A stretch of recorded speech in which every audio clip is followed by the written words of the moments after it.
எனக்கு ரோஹிணி அப்படின்னு ஒரு தங்கச்சியே தெரியும். ஒரு நாள் நைட் அவ அவங்க வீட்டுல தனியா இருக்கும்போது வீட்டுல இருந்த கூழை குடிச்சிட்டு மிச்சத்தை ஹால்லயே ஒரு ஓரமா வச்சுட்டு போய் படுத்து தூங்கிடுறா. அன்னைக்கு நைட் அவ நல்லா தூங்கிட்டு இருக்கும்போது அவளை யாரோ எழுப்ப ட்ரை பண்ணிருக்காங்க.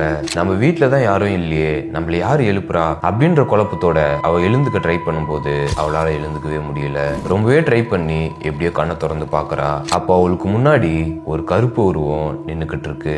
அது பாக்குறதுக்கு திருநங்கை மாதிரி இருந்திருக்கு. ரொம்பவே ஹைட்டா பயங்கர கருப்பா தெரிஞ்சிருக்கு. அப்ப அந்த உருவம் ரோஹிணி கிட்ட வந்து, எனக்கு ஏன் கூழ் கொடுக்கல, நீ மட்டும்தான் குடிப்பியா அப்படின்னு கேட்டிருக்கு. ரோஹிணியே பதட்டத்துல என்ன பண்ணணும்னு தெரியாம என்னை மன்னிச்சிரு அப்படின்னு சொல்லிக்கிட்டு இருந்திருக்கா. அதுக்கப்புறம் அந்த உருவம் இவகிட்ட என்னமோ பேசிக்கிட்டு இருந்திருக்கு. பட் அது என்னன்றது ரோஹிணிக்கு ஞாபகமே இல்ல. இந்த இன்சிடென்ட் நடந்ததுல இருந்து ரோஹிணி கூட எப்பயுமே யாரோ ஒருத்தர் இருக்கிற மாதிரி இவளுக்கு ஃபீல் ஆயிருந்திருக்கு. இவ நடக்கும்போது இவ கூடவே யாரோ நடக்கிற மாதிரியும் சடனா இவ கையை பிடிச்சி இழுக்கிற மாதிரியும் இவளுக்கு ஃபீல் ஆயிருந்திருக்கு. பட் இந்த இன்சிடென்ட் எல்லாமே அவ வீட்டுல தனியா இருக்கும்போது மட்டும்தான் நடந்திருக்கு.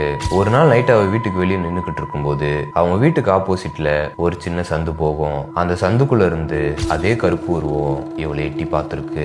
சரி ஓகே, இது ஏதாச்சும் பிரம்மையா இருக்கும் அப்படின்னு நினைச்சிட்டு வீட்டுக்குள்ள போயிடுறா. அடுத்த நாள் வெளியே போய் நிக்கலாம் அப்படின்னு போகும்போது இவங்க வீட்டோட கேட்டுக்கு முன்னாடியே அதே திருநங்கையோட உருவம் அங்க நின்னுகிட்டு இருக்கு.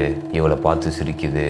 இந்த மாதிரி விஷயம் அடிக்கடி ரோஹிணிக்கு இப்ப வரைக்கும் நடந்துகிட்டே இருக்கு.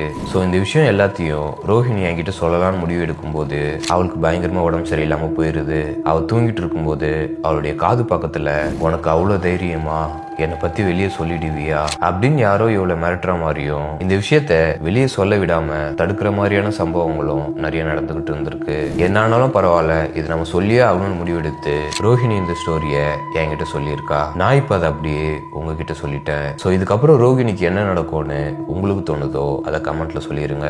அண்ட் இதே மாதிரி நிறைய ஹாரர் ஃபீலிங்ஸ் எக்ஸ்பீரியன்ஸ் பண்ணணும்னு நினைச்சீங்கன்னா மறக்காம ஃபாலோ பண்ணிக்கோங்க. இதே மாதிரி ஹாரர் இன்சிடென்ட் எதனா உங்களுடைய லைஃப் நடந்திருந்தா என்கிட்ட ஷேர் பண்ணிக்கோங்க. Okay, bye.